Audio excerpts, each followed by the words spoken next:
Hey, I'm Scott Cuthbert, co-founder of Safeopedia, And I'm Gabe Encarnacion, president of BBL Safety. and super excited about today's episode. We've got Leslee is awesome as our guest speaker, and I remember when I first connected with Leslee, and she talked about the mental health aspects of job sites and the role that she played in safety and counselor, which we'll get into, but. I'd been to job sites. I've seen exactly what she's talking about, and I just think that it is awesome. It is amazing that somebody's out there, you know, not just ticking the boxes, but trying to help people improve their lives, improve their mental well-being, and become better employees, better citizens, and better family members. And this was such a fun conversation on Safeonomics. I always love it when you can take something that is very nebulous and big, so in this case, like mental health and worker health, and you can tie it to something that is finite and definable, like a financial metric. And there were definitely some very fascinating metrics that were brought up in this conversation Yeah. that are really cool to hear about, things that I definitely didn't think about in the past. And I think, regardless of whether you are a safety manager, a foreman on a job site, or even hopefully in upper management, that you would find some value in what Leslee has to say on this conversation. I think it was fascinating, and we're just barely scratching the surface of this issue of mental health on the job site and how it could actually improve. Yeah, absolutely. And I I definitely echo your comments and think that there are, based on our conversations and our Safeopedia community, there are a lot of safety folks out there that are dealing with other people's issues and feeling a little bit overwhelmed. So hopefully people can find some words of encouragement and some practical strategies, tactics they can employ to help continue to support workers, but also take care of themselves as well. Absolutely. Great. Well, let's get into it. So Yeah, very cool. I'm super excited today to have Leslee Montgomery on Safeonomics, and I know that Gabe and Leslie have spoken recently.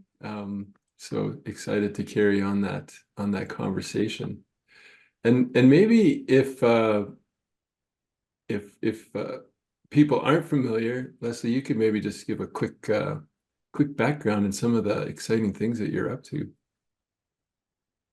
Thanks, Scott, and thanks for being here. This is it feels so comfortable, right? And being in the right company to keep sharing. So I'm probably better known out in the construction industry as Leslie is Awesome, and that is a super cool title I That earned. is super cool. I You love it. Yeah, I love it. yeah, right? Like you earn those stripes as a junior CSO for state attendant. I started to understand I wanted to stay, and I would get onto a floor and the guys would be like, damn it. I need a Sawzall blade. I got it. You're working. I'm just standing around. And whatchamacallit, I would go down to the job box every once in a while. And then after a while, it was like, wow, you're awesome. And I'd laugh. And anybody who's safety, who's been in a trailer, as soon as the label maker comes onto site, you are like, wow.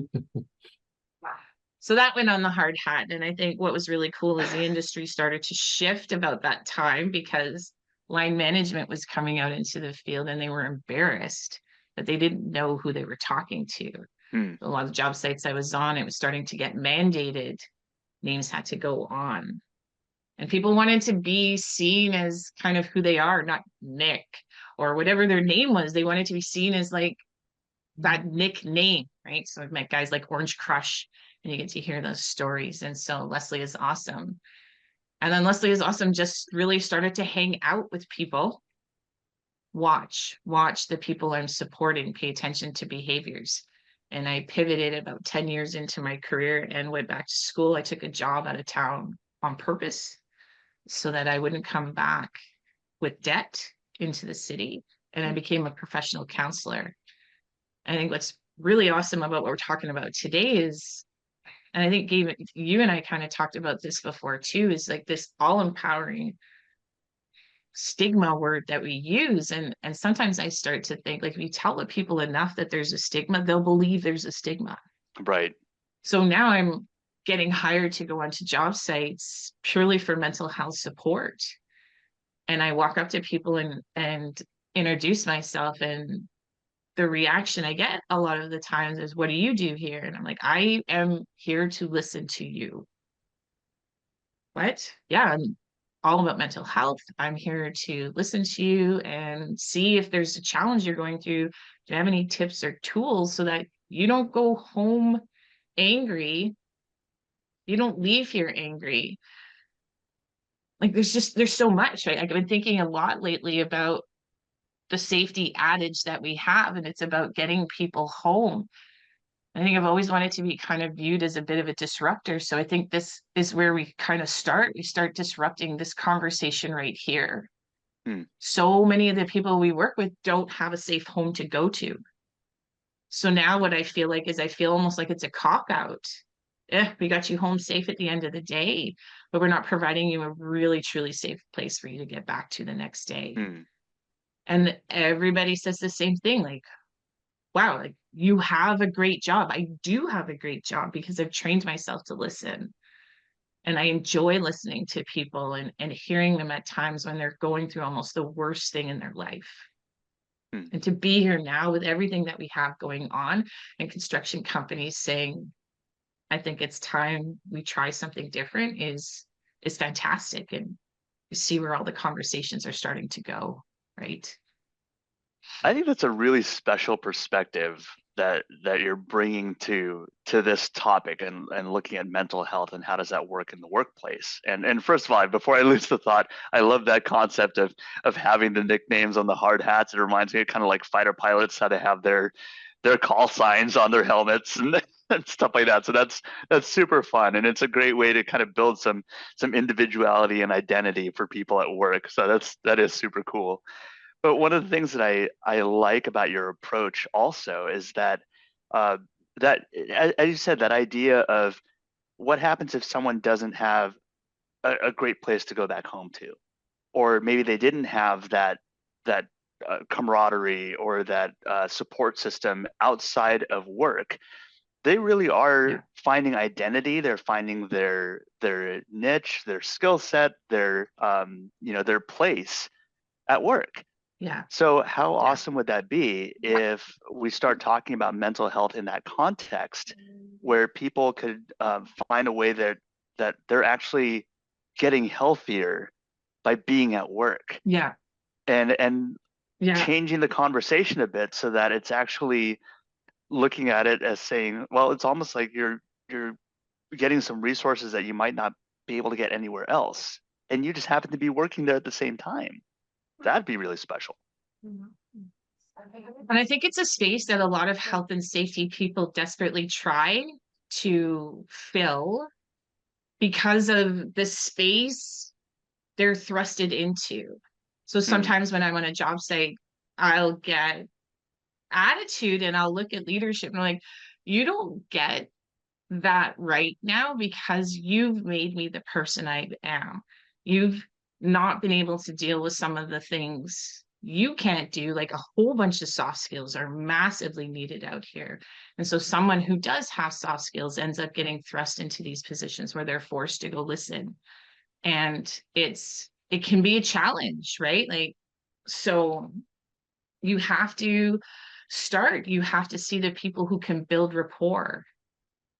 And I see it in the field, and I feel like this is, based on the topic that we're talking about, I think, like, this is one of our big hurdles right now. You have a generation that knows how to build camaraderie, and they can build camaraderie quick because of our social media. I'm not saying there's anything wrong with that, but what we're finding, or what I'm seeing, is you'll have, your journeyman who's good with the gift of the gab. And next thing you know, leadership sees, well, man, people keep going and talking to him. He must be a good leader. We can start to give him some drawings and such, but we don't give him the confidence to start dealing with the challenges that are out here as a leader. How do you go tell somebody they need to change their behavior? That's incredibly difficult for a lot of these individuals, right? And I think you end up with that tough guy respect mentality that so many people are fighting back from, saying, no, let's have a conversation. Let's figure a few things out so we know how we're all moving forward. So yeah, I was gonna say, sorry, just to take a little bit of a step back. So we kind of jumped into the meat of it, which is great. But you know, I certainly noticed within the Safeopedia Safety Connect community, you know, coming out of or going through COVID and coming out of COVID, that mental health became much more topical for people to discuss, and it seemed to be falling onto safety professionals' plates where it may not have really been an emphasis previously.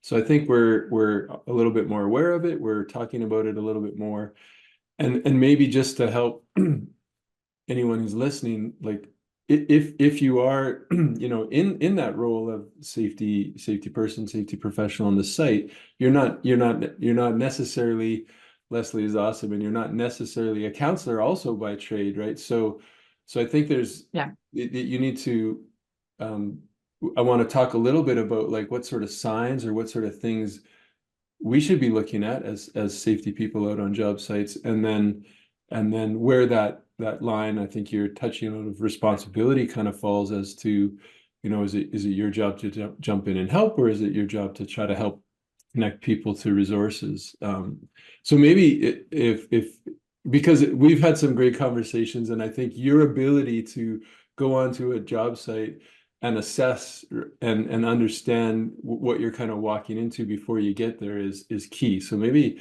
we could help people kind of understand what those signs are, what they should maybe be looking for that they may not have been looking for before, to kind of identify a healthy site, you know, versus one that needs a little bit of help. Yeah, so good question there. Like, what does a healthy job site look like? A healthy job site to me looks like, so where do I always start when I go on to job sites? And people always laugh. I always go to our little blue hut right away, the porta potty, the individual toilet that's brought, because it's the only place on a job site you can cut the whole world out and you have complete anonymity once you get in there. And it is a space where complaints are discussed. It's a space where jokes are told, where we're trying to build almost community with regards to like putting up a tic-tac-toe game and seeing who's going to come play with me. Like, it's so silly. It really is. But I find on really well run job sites, there's nothing in the porta potty at all. There's no tic-tac. Tic-tac-toe games. There's no comments about trade on trade. There's no comments about who has a lifestyle we don't understand, right? So there's a lot of derogatory comments that are made in there. So once I check out there, I'm like, okay. I take a look around the job site and I start to look for graffiti. And specifically, it's, again, funny thing, especially for an industry that I feel self-identifies as hugely homophobic. I was always really curious as to why there was so many horrific phallic drawings on the job site, the penis. And I started to do a lot of research about it. I started to understand that it was a specific way of tagging and to display like bravado in some cases, so I can say to leadership that I'm not buying in. And so sometimes you can actually track these to areas. Be like, oh, okay, you must be somebody who's an interesting personality on this job site, because all the way around you, somebody is symbolizing that they are bigger than you. Mm. You don't find those on well-run job sites. Leadership who has a strong defined role too. So they're strong enough to get out there and give some feedback and not necessarily like, they also understand that everybody's showing up and doing a job and they hold them accountable and responsible for that. And they show up with good messaging, and then intermittently they're rewarding as they're going around the job site, and they're also stepping in and they're being that teacher and that mentor. And I think that's hard nowadays because our line management is responsible for a lot. And now we're looking at them and saying, oh, by the way, you're also going to have to be responsible for the actual personalities and emotional content that's happening on your job site. Hard stuff. Especially if you've never paid attention to anything like this, especially if you've thought to yourself, it's just part of the industry. Right. Right? Right. I think what's so fascinating about this too, which now my financial analyst brain is just like firing off like crazy, because one of the things that I've always loved to do when I dig into an industry or a company, or even looking at my own business, is there's always a story behind the numbers that are there. And I think a lot of safety professionals can get into that very qualitative or quantitative analysis, where you're just looking at the numbers, you're looking at records and things like that. But how do you measure something, let's say like the mental health of your workers? How do you measure their satisfaction in something? And it's such a weird metric to try and put a number to, but you have to look at the overall context. So I've never thought about tracking the location, the amount of graffiti that's in there, and that will actually show you, it could show you an indicator of some sort on the level of trust and of health that's there in your job site. And then it will give you a place to start. It gives you some indicators. And what I thought was fascinating about that too is that you're talking about that as a way to pinpoint not necessarily a problem person, but your comment was, well, this person must be really interesting. I want to understand them a little bit more, because you see that as being someone that's an asset that could actually help to create change in the organization. And I'm kind of teeing it up a little bit, but I mean, we're talking about building trust in the workplace.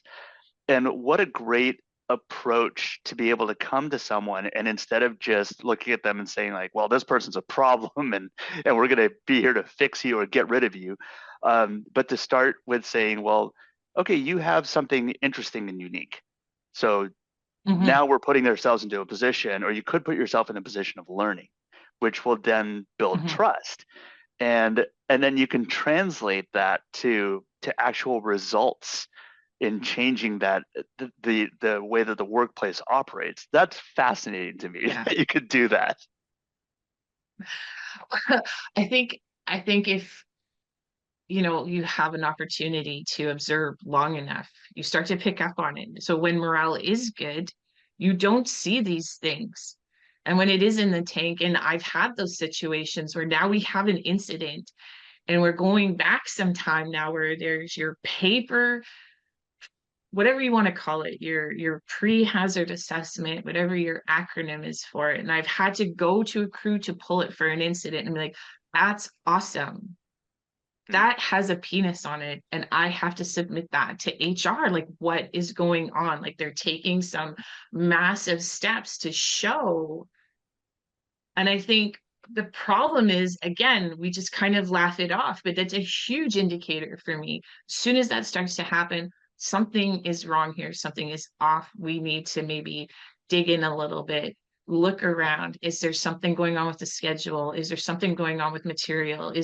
Do we have somebody new here that we don't know, right? Like, our industry is, for me, when I talk about like from a construction perspective, turnover is massive. And I think sometimes when we talk construction, and I ask people, And this comes from when I was like a mom of little kids and I was having a really hard time communicating with my daughters one day.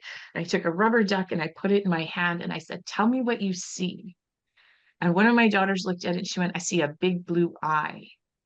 And another one looked at it and she said, "I see the beak, the bill, it's nice and orange." And only one said she saw the whole duck, Mm. right? What do you see here? What's going on? Like, let's take a look at perspective. Is it the fact that when we say construction worker, people see the boots, the vest, the torn jeans, maybe the sweatpants, the hard hat. They're not looking at leadership. And when we have these types of turnovers and we're not able to support the crews of what's happening, you do have those rough times, right? Like I've worked with those safety people that come in and they're the cop. They're coming in to fix. And like, I know you're going to see problems. Just like if I come into your house, it's not going to be the same as what my house looks like.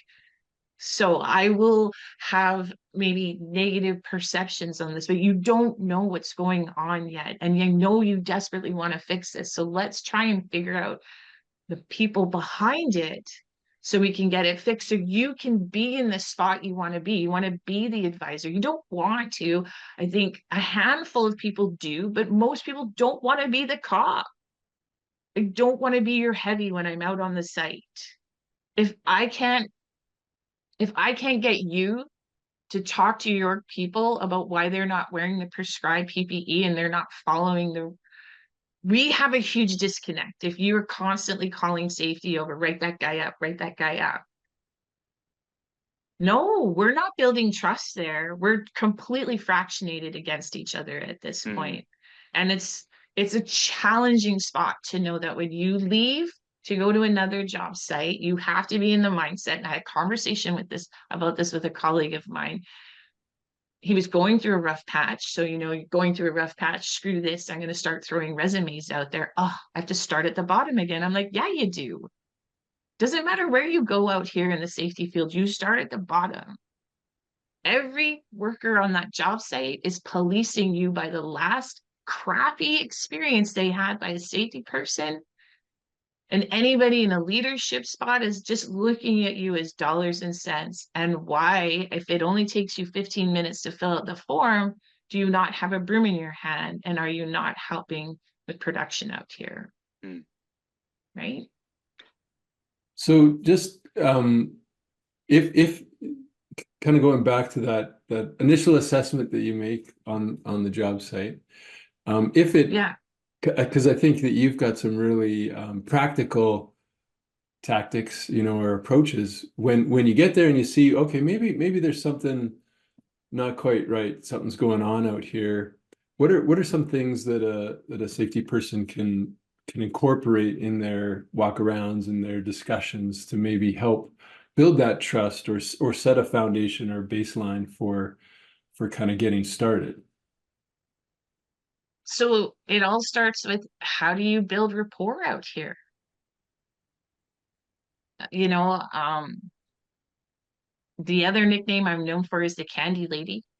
I know that candy is awesome. It really is. And sometimes some of the behaviors and emotions I'm walking into, honestly, it's an insulin issue. They don't have enough sugar going on in their body at the moment, and just that break. So I think one of the things that we can do is we can understand that we don't always have to be having safety conversations with people. I think this is where you start to take a look at that sandwich technique for feedback. Some of the easiest ways I've learned to build rapport, and I'll go up and I'll look all official. I'm like, "Hey, I need your help today. We're doing a poll." What? I just got a question. Relax. It's nothing major. Okay, what's your question? Do you like bacon or do you like sausage? Is this really a question? Are we really doing this? Yeah. Okay. First of all, does anybody actually eat sausage? It's bacon. Okay. So you're a bacon person. Cool. So let's get into this. Are you like an applewood smoked bacon guy? Are you a pepper bacon? Well, if we're really going to get into this, like, this is the best bacon. cool, I am now building rapport. I'm not having a safety conversation with you. I'm maybe not even noticing right now that you need to be having your eye protection on, right? Maybe as I walk away, I'm like, oh yeah, no problem, no problem. Come back the next day. Do you like M&Ms or Smarties? Oh, tough one, tough one. I like Smarties. I've always been an M&M person myself. All right, I'll give you that, but whatever, right? And you just do this, and then people just start to see you. And then maybe you can also, we're professing about vulnerability. Well, maybe take a step forward and share something uncomfortable that might be going on for you. I think that's another way that I've been able to succeed is you're just genuinely authentic. Hey, you're not yourself today. No, I'm not. I didn't get enough sleep, but I'm here. Watch out for me today. Hey, no problem, right? Like I think we start with these layers and we build this rapport, and then you're seen as somebody who people can come and talk to maybe. Hey, I had this problem. Hey, I was wondering if you knew anything about this, right? Like talking to people about what they're going to have for dinner. Yeah, I don't know what I'm having for dinner tonight. What are you having? I'm not sure what the wife's making. She usually makes some good food. So if you've got leftovers and you want to take care of a lonely safety chick out here, right? And then you start to build these pieces of camaraderie where people see you as a person out there that they can maybe potentially come talk to rather than that authority. And that's the position we've been forced into, right? We're supposed to be advisors. We're not supposed to be cops. So that would be my first recommendation. Start talking to them, start doing safety toolbox talks that have nothing to do with safety. And people always like, what? Why are we sitting around if we're not talking about safety? But I'm actually getting into a different side of your brain when I have you tell me, what would you do if you won $1 million? What would you do if you didn't have to come here and do this? We all have dreams and we're looking at that best life. Some of us are really fortunate that we found what we're really passionate about. Right? What I find fascinating about that too is that that whole process of building trust, it takes a lot of effort and it could take a lot of time also. And I think what's really important for leadership in an organization to understand is that the benefits of having a place where you have a very trusting culture is it's huge. The benefits are amazing. Everything from team and talent development and retention all the way to production, the quality of the work that's generated is going to, you'll see effects, positive effects of all of that. I find that a lot of management though, the issue is that they are looking for a quick fix on these types of issues. And I think for anybody that is going in there as a change agent, whether you are the safety professional, whether you are a third party consultant that's brought in, it's their responsibility to tell management, hey, here's how this process works, and understand it's going to take more effort and more time than you probably were looking for, but the benefits are going to be huge. And because even just speaking from a management standpoint, I could see that kind of a situation where someone's just talking to the team about, as you said, trying to build rapport with them. And if management doesn't understand what's going on, there could be this perception that this is an absolute waste of time. What are you doing? Like we're here to get our injury rates down. We're here to get our retention up and to get the production up. But it's the job of the safety professional in this case to be able to be that translator for management, to be able to say, here's how what I'm doing and building rapport in the field, here's how it actually translates to increased financial performance, increased retention, increase in productivity. Yeah. I think that's going to be absolutely important to translate that for them. And I think also, to kind of stem off of that, and I know exactly what you're talking about. So I'll walk around a job site and it'll click. And then people are looking forward to seeing you. And so now you're talking, like, so now I'm very upfront. What do you do here? Paid to listen to you. I'm mental health. Cool. So you have someone who you stop by and talk to for 5 minutes. You think to yourself, 5 minutes isn't a long time. And then you realize how this industry bills out and you're paying attention to everything that's going on. And now the foreman starts to pace over here, right? Because he sees you still talking to this individual. And I'm like, whoa, if you could not be more obvious right now that you are super uncomfortable, what's going on, you don't really know what my function is here. So you're seeing this as a massive loss of production, where at the end of the day, this individual I took 5 to 10 minutes with to say, what's going on for you today? Something is off. Something is off about how you're carrying yourself. You seem to be more upset, more excitable. Your fuse is even shorter. What's going on?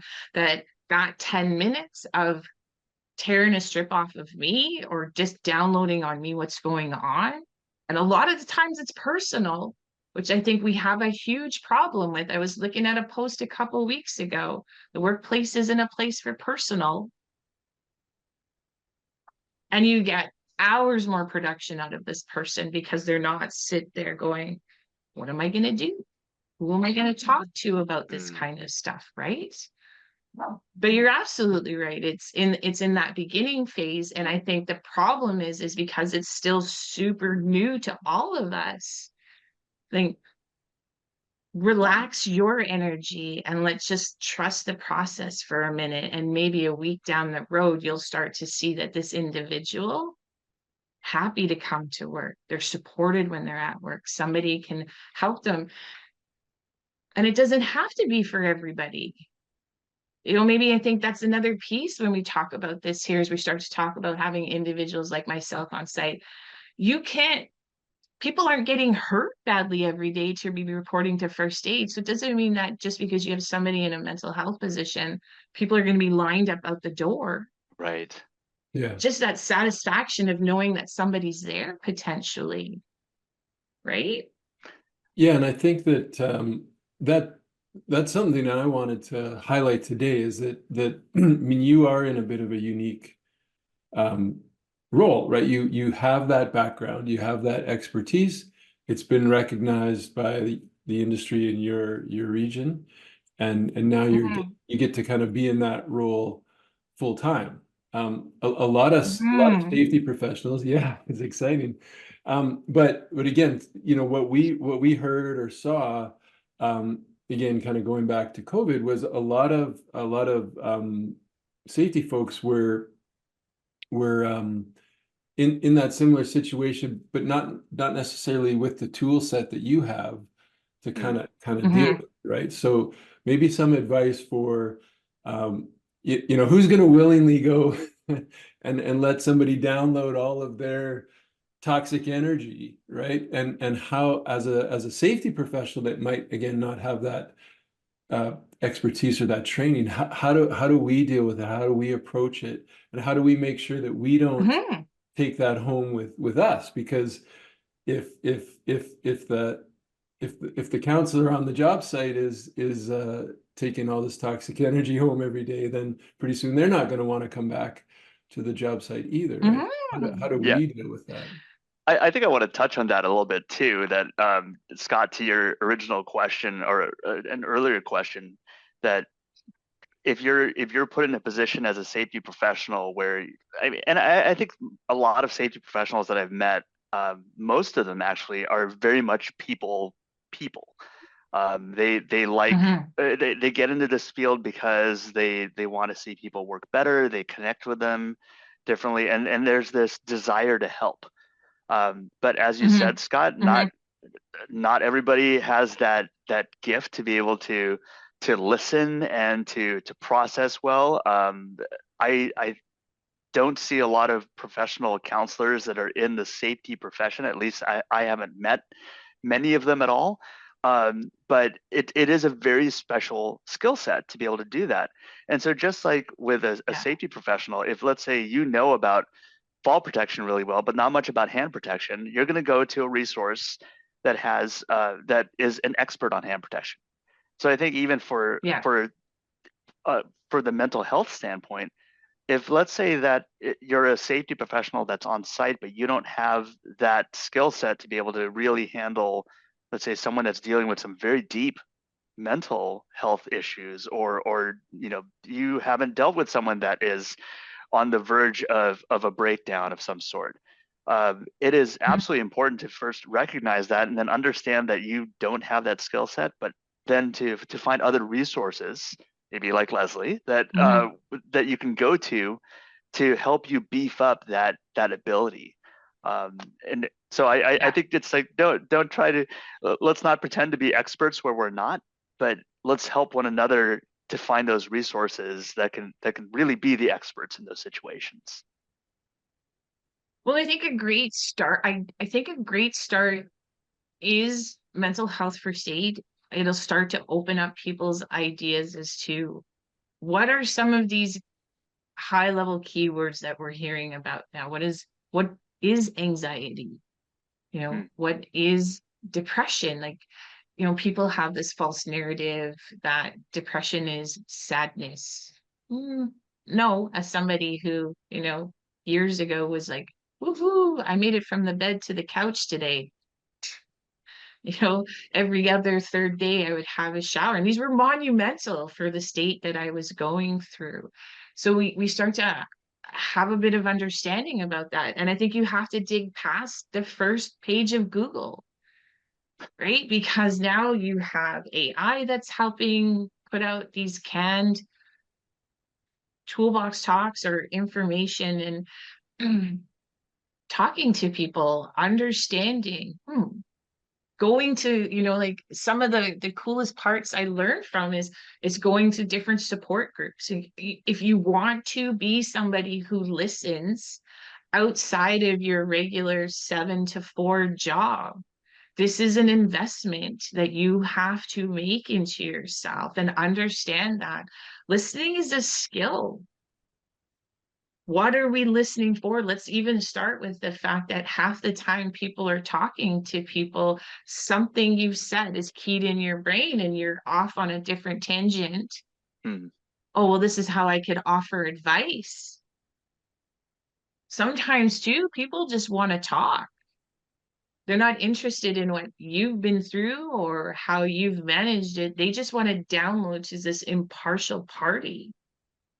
And then accepting that as someone who listens and saying, wow, that sounds really heavy for you. Is there anything? How can I help? And if you don't have the resources, what's wrong with just saying, wow, that sounds really heavy? I don't know what to do about this. I know we have an EAP program. I know like most companies do. And I'll say to the safety professionals on the job site, have you ever called it? Do you know what the process is? If you're going to be recommending somebody do this, take time out of your day. Phone the EAP and just say, hey, this is who I am. I rep this, and I'm curious. So that I can then tell people, you don't have to be scared about this part. I've called, right? How many people have phone anxiety now and won't pick up the phone? Text me, won't check a voicemail because they're so worried about what's not maybe real, because they're, so we go through the process and say, hey, let's give it a call. You'll become more knowledgeable about the system. You'll understand why people complain, right? And I think that's where we go. And then we do have to highlight the people out here that are making waves in these areas and try very hard to get their perspective out of them, right? And we branch out what we're reading. Like a lot of us read technical manuals all day.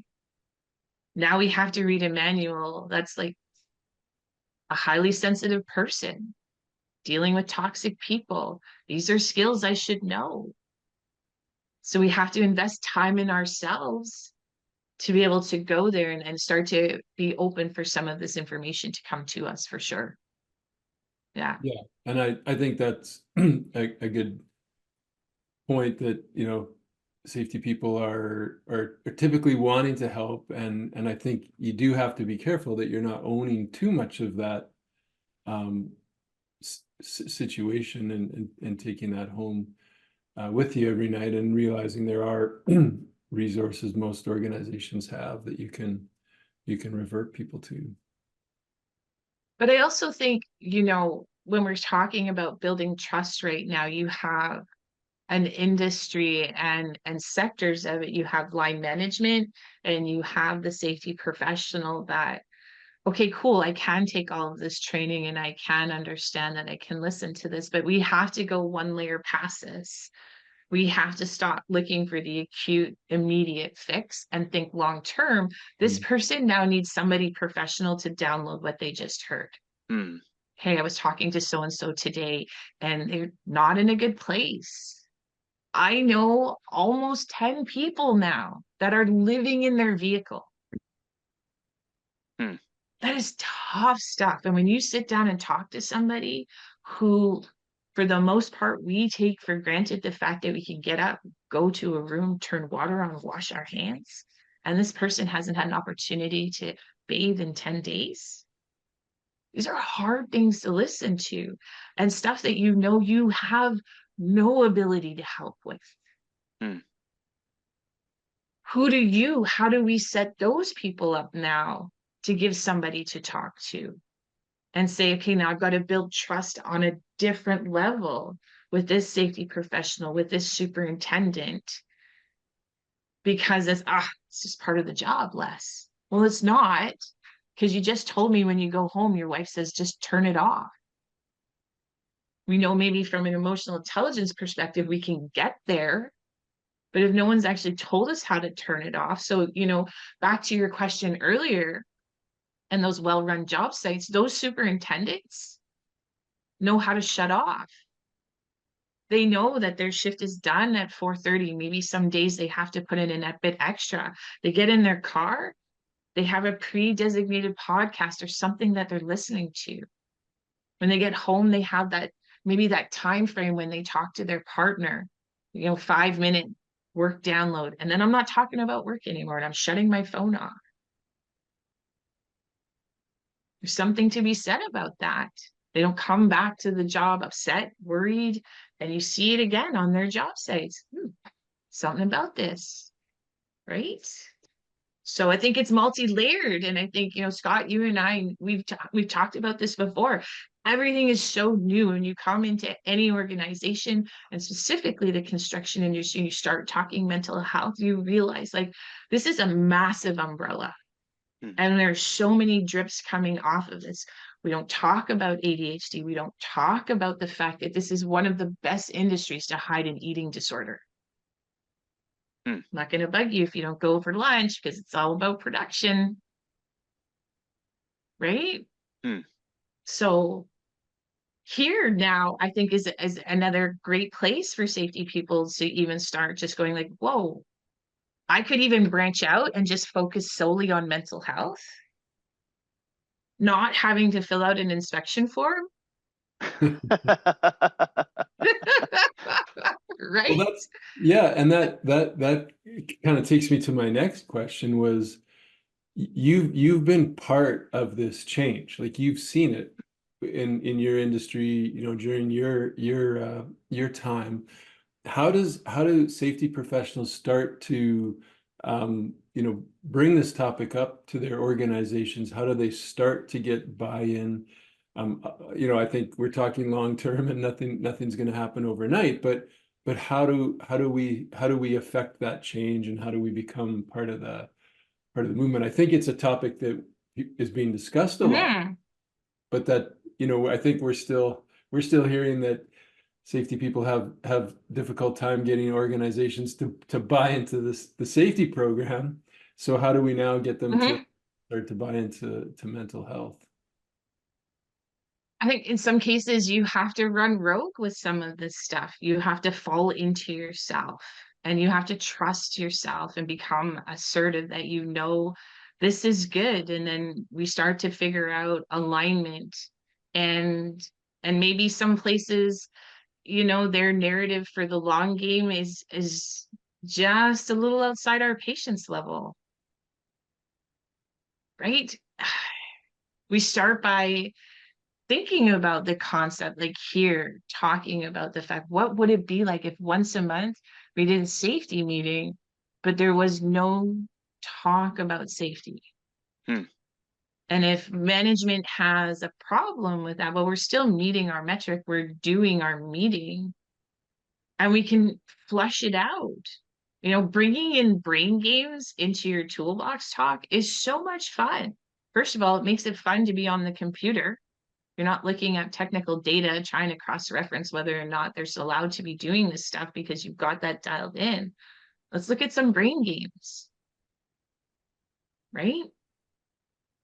Having a sit down with your line management leadership when you know something's going on. Like, we all pay attention, right? Bringing a coffee in. Some of the best days I've ever had with a superintendent is, again, I think people are looking for signs and symptoms, but maybe what they're more looking for is a permission to go over and say, hey, I've noticed a change. Hmm. You don't have to talk to me, but I know you're a double guy. I wanted to buy you coffee today. Or I noticed you eat this type of cheesy because I'm paying attention. Again, great starting points. You're paying attention. Hmm. You know, in your journaling, maybe you're saying like, so-and-so was off today. What's changed in the last couple of weeks? What do I know that's going on? I put myself in a space to just listen. Unbiasedly listen to what's going on. Like, okay, that sounds like a gap, right? And then, you know, how do you keep pushing the needle up? You just keep standing by your principles, calling parts of maybe the program that you're put in front of to prophesize and represent while you're out there, and having some deep conversations with some of these people who are building policies. Like, did you think about this? Hmm. Maybe you should. One perspective out here that would make it easier, you know, making people approachable. I don't know about in like for Gabe and for you, Scott, like, but I know out here in the construction industry, HR's never out in the field. Hmm. Ever. The only time I've ever seen HR come to the field is for a high level firing. So if your only interaction with people is negative, hard to build trust, Right. right? Yeah. What I find interesting about this too, and even understanding how we're talking about the intersection of safety and business. And from a business standpoint, I think even something to keep in mind would be to look at some of the metrics that maybe are problems for management. Maybe they're looking at something like turnover or lost time, unexpected days off, anything that is related to people that you could translate to a number of some sort. And maybe Mm-hmm. if you're focusing on mental health and trying to build that culture, there could be a couple metrics that you look at. Okay, what's the Mm-hmm. turnover like? How many, let's not even talk about how many days they've missed. How many days consecutively has a person come to work? That they're making efforts outside of the workplace to not miss coming to work because they actually enjoy it. They feel healthier. Mm-hmm. They're producing better. And so to be able to demonstrate to management, hey, look, you were at this level before of number of people that were missing work, and then now we've reduced it and people are showing up more Mm-hmm. consistently. And you could tie Mm-hmm. those kinds of metrics specifically to actions that you're making, where uh, it might even build some curiosity for that management, that they'll say, well, I wonder what's going on the job site. Can I just sit in on one of your safety meetings and see? Mm-hmm. And then once they experience kind of the vibe that's been created in this job site, maybe I'm thinking kind of very high level, kind of fantasy land sort of concept, but I would love to have management see a number on a page or on a spreadsheet and realize, wow, there's been a change. Mm. I'm curious what's happening. And then when they go there, they Yeah. actually see something that is so much more positive that isn't even, you can't capture it in a number. When they see the looks on the Yeah. workers' faces during a safety meeting, I mean, a safety meeting of all places, and to see them excited Yeah. to be there, the camaraderie that's built with one another, and seeing how people are actually having, I mean, doing well on the site. For management to see something like that, it gives them a much better context of why focusing on building that trust with the employees, watching out for their mental health, giving them the resources to be able to address these kinds of issues. That's why it's so important. And then you get that aha moment of, okay, I get it. I understand why we want to focus on this. And I think that's really how you see that narrative begin to change. So, and I also think, you know, like when we're looking for, I think maybe those immediate pieces of feedback, when you do stuff like this, you find that the crews are set up for success when they leave the trailer. So where's that metric that maybe we're looking for is like, I'm not running back and forth to the tool crib because I didn't forget anything. How many job sites have I been on? I watch a guy pick up a 6-foot long piece of tube and take it over to the other side to pick up a 4-piece, and that's all he does all day. That's not productive. That's presenteeism. We have people who know if they just play the role. And I think those were, you know, those are some major successes. Check your tool crib. You're not dealing with copious amounts of defective tools because the guys, and I, again, apologize. I don't mean to not include everybody out here, the women that are out here. You find that the tools get put away properly. They're telling you it's not, they're telling you when it's broken, and there's no malicious vandalism. Like I've seen people get really mad out here and they've picked up a skill saw by the cord and spun it around and smashed it into a wall and then put it back in the tool. We have a problem here. Right. So just, I think those metrics alone, if you were able to pay attention to some of those consumable items and notice that you're not purchasing as many skill saws, that they're not going missing on your job site, right? So now we take it from one crew on a job site, we start to look at the whole entire job site, and somehow we've been able to build respect. So materials not being stolen from people. Areas are being set up for success. I'm walking in and it's like, cool, the plumber's got all of their stuff out of the way. I can come in and do my layout now. Huge. And those are the ones that I think for the management that I have the opportunity to work with, that's what they notice immediately when we're not working together and they haven't been able to keep fostering that sense of care. Is, man, do we ever miss it when you're not here? This is a massive gap, right? That's so cool. What I think is so neat about this too is that as the conversations about soft skills continues to grow within the safety profession and within the trades in general, I can almost picture multiple people that I've talked to about this in the past, and the eye rolls that I will get from them, that say, you know, that's just it's just garbage, you know, that's we're here to do a job, and really what I don't care about this person's, you know, their soft skills and all their emotions and these kind of things. I just care that they can build stuff. Well, now what you're able to do is take these soft skills and you're putting hard numbers behind them, hard metrics. So even something like, as you said, the amount of money that's being spent on tools, how much is being damaged, what is how much time is spent, or how many repeat trips are being done to the toolbox to go and get materials, or the tool crib. And I think these are very finite, definable metrics that are actually indicators of soft skills that are being built.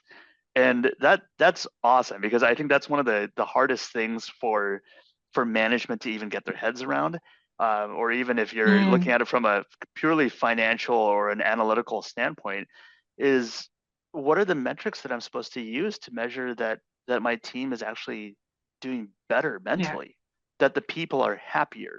And I think just giving them a survey saying, okay, from 1 to 5, rate your happiness today, that's absolutely not going to work. You're just getting false information at that point to help yourself feel better. So how do we find real factors? Yeah, who's going to write that, like, yeah, I really didn't want to go to work today, but I showed up? No one's going to put that down. right? Well, it goes down in the porta potty, right? Yeah. And that's where you find that information. You're like, okay, we see what's going on here, but it's not going on that.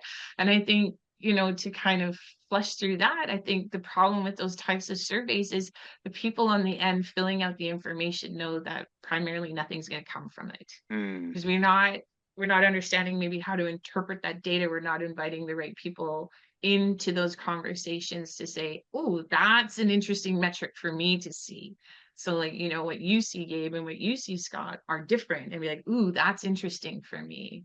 You have a massive amount of money you're spending here. Hmm. Curious, right? Yeah. Yeah.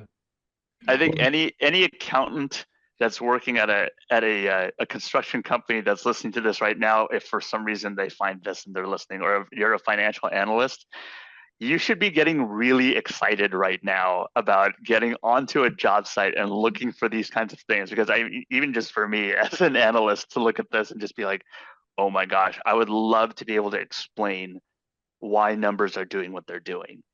And if you Yeah. have something, if you stumble on something that people have not necessarily paid attention to in the past, or that they don't know how to address it, Yeah. like worker mental health, and you can show how it ties directly to the balance sheet, directly to the P&L, and explain that. I mean, that's huge. That's amazing to be able to do something like that. So it's a great way to even show that safety has a value, and paying attention not Mhm. just to physical safety or the job site safety, but to the mental safety of the people that are there. Yeah. I think is amazing.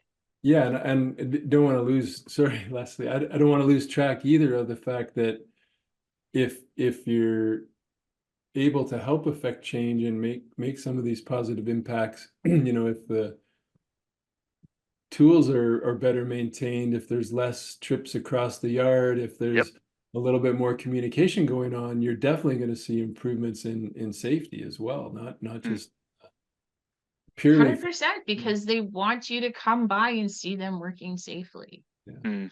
right? And then I think that's what ultimately, and maybe it's my own personal narrative, but it's definitely been what I've seen looks like success in the field. I think I know we have to wrap up, but I think one of the greatest pieces for me was walking around with high level um, office management, and the biggest accolade I got from that individual was, they don't stop working. I'm like, no, they don't. Why would they stop working? Well, my experience is when I come out into the field, everyone stops working. Ooh. So there's just another metric to pay attention to. You want to be able to walk into the work area and be like, not seen as a threat. I'm going Mm. to keep working. We're going to have a conversation with maybe what you see. We're going to develop some great rapport and feedback. And I think that's where a lot of individuals out here want to be. They want to seamlessly flow through these work areas and not have guys mysteriously, oh, look at that, I'm going personal. Yeah, What? Right? yeah, that's a Yeah. good metric. Yeah. So just you So maybe just to wrap it up, trying to, such a big conversation. You can't really It's just put a bow huge. on it and say that we're done. I think we'll be continuing to have this conversation for a long time. But I think that the one of the takeaways, if you are in safety and you want to get a little bit more involved or have a little bit more awareness, I think the mental health first aid is a great suggestion. We'll definitely yeah. put your coordinates in the description below so people can maybe reach out and ask you a few questions. But Yeah, and I found some great free programs that people can take too. So yeah. yeah, Oh, great. but I was just gonna say, just some words of encouragement, support for anyone in safety that might be feeling a little bit overwhelmed, in the moment, dealing with their mental well-being as well as the workers around them. Just maybe again a pretty big topic, but maybe just some parting words of wisdom for folks in that position. I see you, I feel you, and I know the struggle is real, and don't give up, right? Like don't give up. If this is really where you want to be, don't let it beat you down. It doesn't matter where you move to, you're gonna have to go through a learning phase, and you're gonna get beat up a bit.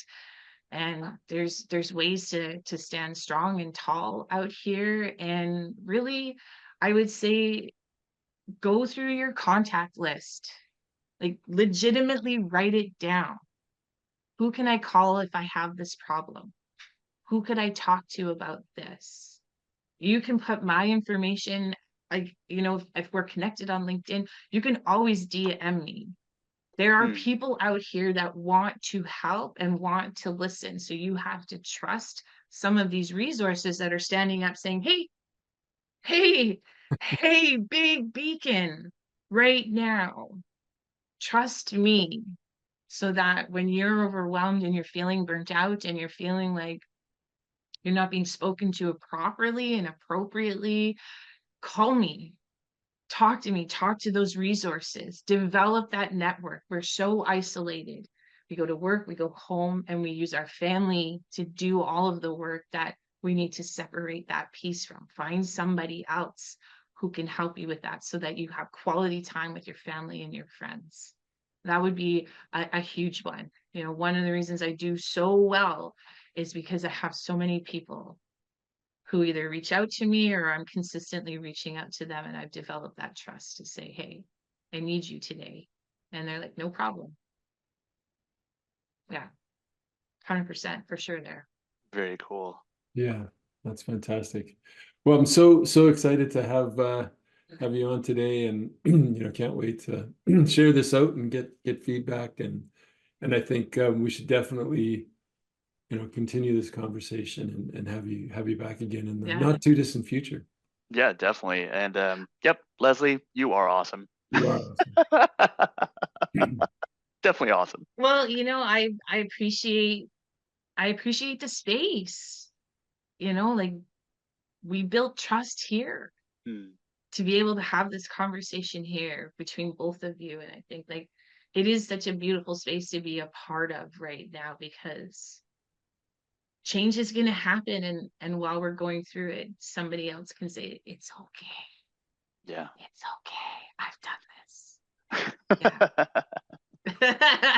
Nice. Nice. Great. Well, yeah, thanks thanks for coming, and like I say, we'll put your coordinates in the description, and definitely encourage people to reach out, and we'll include maybe we'll track those free resources down as well and make sure that we get them listed. Yeah, I'll send them through to you in an email. You guys can take a look at them. Cool. Absolutely. Perfect. Thanks, guys. Thanks, this was so much fun. Yeah. It's great. Thank you so much, Leslee. All right. Bye. Bye. Bye.